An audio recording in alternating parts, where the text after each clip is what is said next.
تو آپ یہ بتا رہے تھے کہ آپ نے یہاں جاب کیا برقیات میں اور پھر چند دن ہی گئے ویسے بظاہر، پھر آپ یوکے گئے، یوکے سے واپس آئے اور پھر آپ نے وہ شیل جو ہے بڑی اچھی ملٹی نیشنل ہے، وہاں اس پہ میں میں as a consultant as a consultant 1 سال میں نے موٹر وے پہ نوکری کی. اس وقت بھی آپ کو پتا ہے کہ پاکستان میں بے شک ملٹی نیشنلز ہیں لیکن ان کو ہیڈ جو ہے یہاں پہ وہ پاکستانی لوگ ہی کہہ رہے ہیں. تو میری شروع سے یہ پرابلم رہی ہے کہ میں نہ کسی کی فالتو بات سنتا ہوں، نہ مجھے شوق ہے سننے کا، اور نہ میں کبھی کسی کرپشن میں انوالو ہوں. وہاں پہ بھی جب ٹھیکیداروں کی بات آتی تھی تو وہ بلو کوالٹی کا کام کر کے اس میرے سائن کروانے کی کوشش کرتے تھے، جس پہ میں نے رجسٹ کیا اور اس کے بعد اس جاب کو بھی میں نے ریزائن کر دیا. اور پھر میں نے فیصلہ کیا کہ شاید میں اس سسٹم میں انفٹ ہوں، میں جاب نہیں کر سکتا. پھر میں نے اللہ کا شکر ہے اپنی کنسٹرکشن کی کمپنی کھولی لاہور میں، اور اللہ کا شکر ہے کہ میں نے تقریباً 1996-7 سے لے کے آنورڈ 2006 تک، جب تک میں ممبر نہیں آیا، لاہور میں بہترین طریقے سے کنسٹرکشن کی کمپنی رن کی. اور اللہ کا شکر ہے کہ کلاسک کے نام سے، میں ہمیشہ کلاسک کے نام سے ہی کام کرتا ہوں، کلاسک بلڈرز کے نام سے میں نے لاہور میں کام کیا، اور سیٹ عابد کے مقابلے میں نے گھر بیچے. اور اللہ کا شکر ہے کہ کبھی اگر جو لوگ 1 کروڑ کا گھر بیچتے تھے شاید میں وہ 1.5 کروڑ کا بیچتا تھا، لیکن اس لیے بیچتا تھا کہ اس میں اتنی اچھی کوالٹی کرتا تھا. کیونکہ میری یہ شروع سے یہ عادت ہے کہ جب ایک بندے کی آپ نے ساری عمر کی پونجی اس سے لے لی، کم از کم جس گھر میں وہ جائے، جس گھر میں اس نے ساری عمر گزارنی ہے، وہ ایسا گھر بنے کہ ساری عمر وہ اس کو دعائیں دیتا رہے کہ کس اچھے بلڈر نے بنایا ہے. تو اللہ کا شکر ہے میں نے 10-12-15 سال جتنے بھی وہاں گزارے بڑے بہترین طریقے سے گزارے.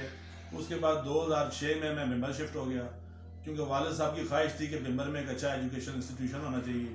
اس وقت ہم نے یہ لرنر اسکول اور جو کالج ہے اس کی بنیاد رکھی، اور اللہ کا شکر ہے اس وقت بھی میں بڑے دعوے کے ساتھ یہ بات کر سکتا ہوں کہ ممبر میں بلکہ پورے آزاد کشمیر کے اندر پرائیویٹ سیکٹر میں اس سے اچھا کیمپس اور اس سے اچھا ہم نے آکسفورڈ کا سارا کورس لگایا ہوا ہے.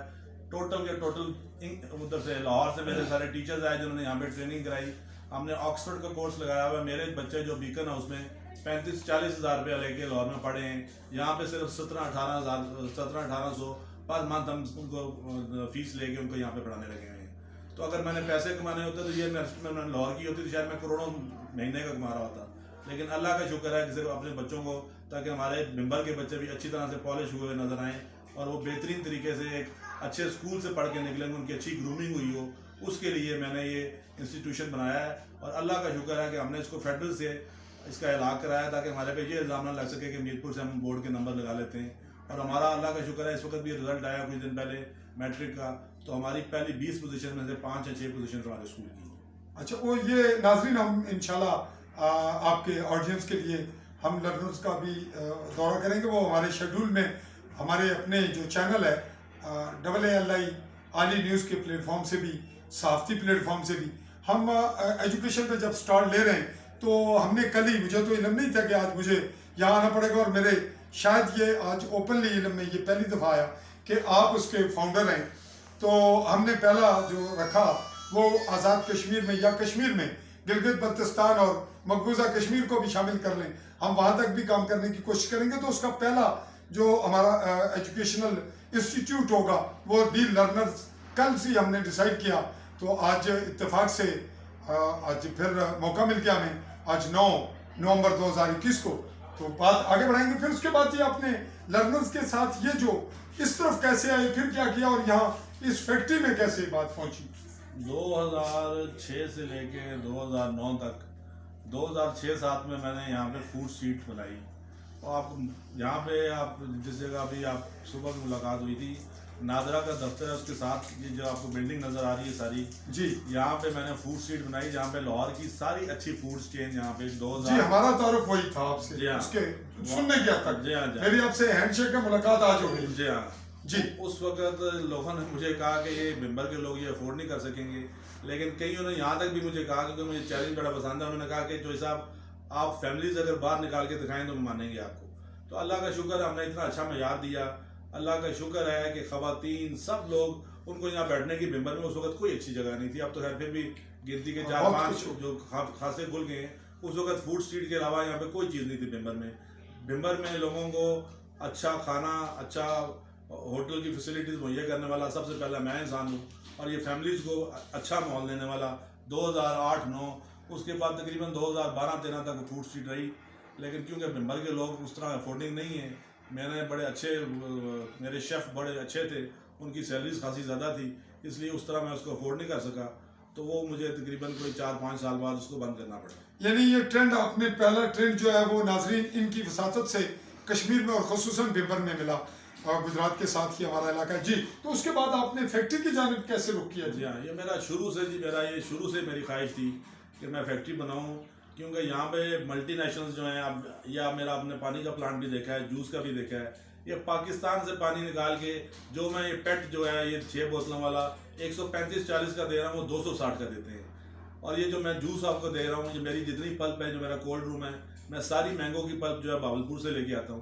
وہی پلپ استعمال کر کے یہ اگر میرا پیٹ جو ہے وہ 560 روپے کا ہے تو وہ 800-900 کا پیٹ دیتے ہیں.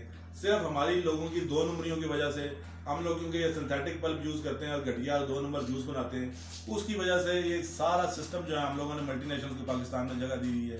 میری خواہش تھی کہ فوڈ انڈسٹری میں پاکستانی کمپنی کو اس کا نام بھی روشن کیا جائے اور بتایا جائے کہ پاکستانی کمپنی بھی اچھا پروڈکٹ بنا سکتی ہے. اس لیے 2009-10 میں نے اس فیکٹری کو لیز کرایا, اور اس کے بعد اللہ کا شکر ہے منرل واٹر سے لے کے جوس سے لے کے پھر ہم نے کینڈی پلانٹ لگایا, پھر نیمکو پلانٹ لگایا, اور اللہ کا شکر ہے میں 1-2 اور فیکٹریز بھی لے رہا ہوں, اس میں ہم چاکلیٹ کا پلانٹ لگا رہے ہیں. اس طرح آہستہ آہستہ ہماری خواہش ہے کہ ان پروڈکٹس کو مزید بڑھاتے جائیں. آپ کے پاس اس وقت کل کتنے پروڈکٹس ہیں؟ ہمارے پاس 5 پروڈکٹس ہیں. 5 پروڈکٹس ہیں. ناظرین, اس پہ ہم تفصیلی آپ کو رپورٹ پھر دیں گے, اور آپ سے یہ پھر اس کو شارٹ کریں گے انشاءاللہ, نیکسٹ پھر انٹرویو کریں گے. ناظرین, ان کا آپ سے یہ پوچھنا چاہوں گا کہ آپ کے پاس امپلائی کتنے ہیں یہاں؟ ہمارے پاس اس وقت 50 امپلائیز ہیں. 50 امپلائیز ہیں, جس میں میل فیمیل. ہاں جی, یہاں پہ میری ذاتی خواہش یہ ہے کیونکہ یہاں پہ خواتین کا کام کرنے کا ٹرینڈ ہے کوئی نہیں. جی, اللہ کا شکر ہے کہ میری خواہش ہے کہ ادھر خواتین کام کریں. یہاں 70% خواتین کام کرتی ہیں, ٹھیک ہے. اور اکثر نائٹ شفٹ بھی ہوتی ہے. بھمبر کے لوگوں کے لیے بڑی حیرت انگیز بات ہے, یہاں پہ 1:30-2 بجے بھی رات کو بچیاں کام کر رہی ہوتی ہیں, کیونکہ ان کے گھر والوں کو پتہ ہوتا ہے وہ اچھے ماحول میں کام کر رہی ہیں. اور رات کو میری گاڑی گھر ان کے جا کے ان کے دروازوں کو ناک کر کے بچوں کو اندر کر کے آتی ہے. اللہ کا شکر ہے, مجھے پتہ ہے کہ میں بھمبر کے عوام کی بے شمار ان خواتین کی, ان بچیوں کی جن کا نوکری کرنے کے لیے کہیں بھی موقع نہیں ہے, ان کو میں نے نوکریوں کے موقع بھی پرووائڈ کیے ہیں, اور لاہور سے بندے بلا کے یہاں پہ ٹرین کیے ہیں. میری فیکٹری میں ایک بھی بار کا بندہ نہیں, سب لوکل امپلائیز ہیں. سب لوکل امپلائیز ہیں. اور ناظرین, یہ کتنے گھروں کے چولہے جل رہے ہیں, کتنے لوگوں کو سیفٹی سے ان کا جاب جو ہے وہ اویل ہے. اور ایک اہم بات جو ہم اس انٹرویو کو سم اپ کریں گے اگلے انٹرویو تک, وہ آپ نے سنی کہ محترم کا جو مزاج ہے وہ نیچرل ہے, کرپشن کا تصور بھی نہیں ان کے خمیر میں. ان کا مزاج پیدائشی یا جسے نیچرل کہیں گے, فطری, جو اسپریچولی ان کا ایک مائنڈ سیٹ تھا, اس نے انہیں کہیں ایڈجسٹ نہیں ہونے دیا. اور پھر آج یہ خود اپنے معاملات کو مینج کر کے ایک نہ صرف معاشرے کی ڈیولپمنٹ کی جانب بھی بڑھ چکے ہیں, بلکہ جو کچھ پروڈکٹس دے رہے ہیں وہ بھی, اور جو باقی سسٹم دے رہے ہیں, جو ایجوکیشن کا سسٹم ہے, وہ ٹوٹل ڈیفرنس ہے. اور آج ہماری, چونکہ آپ نے بھی سن لیا کہ آج ہماری پہلی تفصیلی اور بائی فیس 1-to-1 ملاقات بھی ہے اور انٹرویو بھی ہے, فیکٹری کا بھی سلسلہ ہے. اس کو مزید آگے بھی بڑھائیں گے, اور اس کا تعارف کو عوام کے مفاد, عوام کی فلاح و بہبود کے لیے, اور اس کرپٹ سسٹم کو جو انہوں نے فائٹ کیا اور ایک مزاج دیا, اب اس کو ہم آگے بڑھائیں گے تاکہ معاشرہ اس کے جو مزید ثمرات ہے وہ بھی سمیٹ سکے. اور جو میری جو خدمات ہیں بحیثیت جرنلسٹ, وہ بھی کسی قوم کے, کسی انسانیت کے جو طبقات پسے ہوئے ان کے کام آ سکے. اگلے مرحلے تک ہم آپ سے چاہیں گے اجازت, اگلے پھر تفصیلی انٹرویو اور اس فیکٹری کے اور تعلیمی معاملات سب پہ نظر بھی دوڑائیں گے. ہمارا کیمرہ بھی آپ کو اس کی جزیات دکھائے گا. اس دوران آپ کے کمنٹس میری رہنمائی کے لیے یقیناً مجھے ملیں گے. تب تک کے لیے آپ سے چاہوں گا اجازت. اللہ حافظ.